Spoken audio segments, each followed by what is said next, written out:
Et je vous le disais, après 9 jours d'émotions intenses, de débats passionnés et de moments de cinéma inoubliables, la 22e édition du Festival international du film de Marrakech, placé sous le haut patronage de Sa Majesté le roi Mohammed VI, s'est achevée ce samedi soir lors d'une cérémonie de clôture mémorable.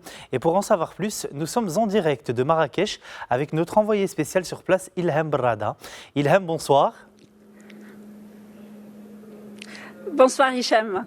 Alors, quel est donc le palmarès de cette 22e édition du Festival international du film de Marrakech, Ilham ? Alors, vous, Hicham, vous avez retenu l'étoile d'or de la Tunisienne Erige Sriri. Moi, je retiens qu'il y a eu 3 femmes qui ont été primées ce soir. Donc, Erige Sriri, donc, qui a reçu l'étoile d'or donc, pour cette 22e édition du Festival international du film de Marrakech pour son film Promis le ciel. Mais elle a également reçu le prix de l'interprétation féminine pour son actrice Deborah Nané. Deborah Nané, dont c'est le premier rôle au cinéma. Elle n'a jamais fait de cinéma auparavant. Alors, je voudrais juste dire que Promis le ciel, c'est un film qui avait ouvert la compétition. Et quand on a posé la question à Erige Sriri, elle nous disait qu'elle avait un petit peu peur que le jury oublie un peu le film. Et au final, c'est un film qui a séduit le jury qui a présidé cette année par Bong Joon-ho, qui a, pour lancer le palmarès, avait prononcé cette phrase « J'ai passé une semaine magnifique, comme nous ici ». Les 2 autres femmes donc sont Jihan Ka pour son documentaire My Father and Ka et Memory de Vladena Sandou. Ça, c'est le prix du jury. Le prix du meilleur réalisateur est revenu à l'anglais Oscar Hudson pour son film Straight Circle, dont les 2 acteurs ont reçu une mention spéciale pour leur interprétation. L'interprétation masculine est donc revenue à Sepu Dirusu, le Nigérian, pour le film My Father Shadow. Donc, un palmarès magnifique et surtout un film magnifique parce que Promis le ciel de Erige Sriri raconte un peu l'histoire de l'immigration, mais avec beaucoup de douceur, beaucoup de poésie, sans tomber dans le misérabilisme. Donc un palmarès donc assez surprenant, mais en tous les cas, on est très très content que 3 femmes donc aient remporté donc des prix ici à Marrakech, qui a fait une part belle cette année au cinéma féminin et à la réalisation féminine. Hicham. 9 jours de festival et de cinéma qui ont apporté leur lot d'émotions et de moments forts, Ilham. Justement, des moments d'émotion et des moments forts. Et comme vous le disiez il y a quelques instants, c'est 47 000 spectateurs qui ont fait le déplacement. C'est 7 000 spectateurs de plus que l'an dernier.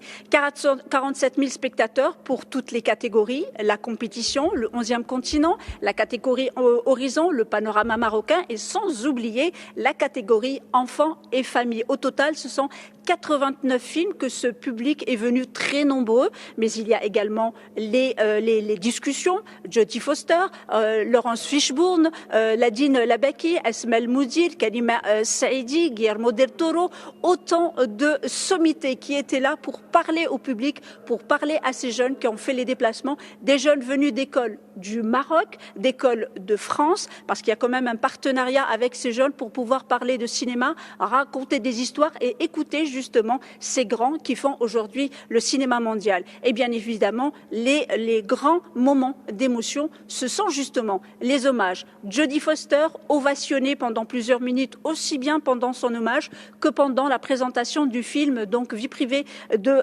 Rebecca Zlotowski. Le public était très heureux de voir donc Jodie Foster venir présenter le film. Guillermo del Toro, hier, c'était magnifique, et la présentation de son film Frankenstein. Et également, bien sûr, l'acteur égyptien Hossein Fahmy, devant un public conquis, et notamment Yousra qui lui a remis le prix, et encore la grande actrice marocaine Raouia. C'était un vrai moment d'émotion. Autre moment d'émotion, sans que ça soit un hommage, l'avant-première mondiale du film égyptien de Marwan Hamed, qui raconte l'histoire de Keltoum, film Sit, et Mona Zaki, l'actrice principale, a été ovationnée, et selon les organisateurs, c'est la plus grande ovation jamais reçue ici au Festival de Marrakech. Donc de l'émotion et surtout beaucoup de bonheur et de joie pour cette programmation si riche et si diverse qu'offre le Festival international du film de Marrakech. Avant de conclure, Ilham, on imagine que vous en avez vu des films lors de ce festival. Quel a été votre coup de cœur ?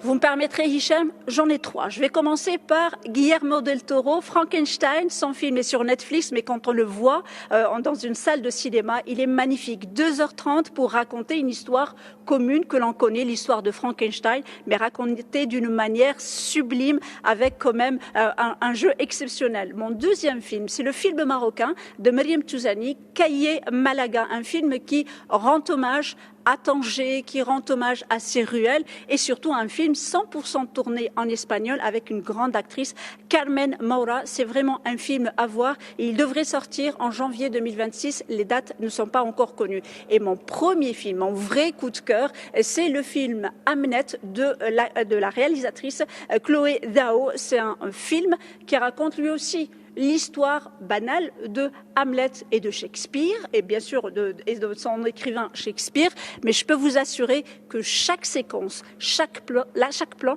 est une leçon de cinéma. Vraiment un film à voir et à revoir, et en tous les cas, il sort dans les salles marocaines le 21 janvier 2026. Eh bien, c'est noté. Merci beaucoup Ilham Brada pour toutes ces précisions en direct depuis Marrakech.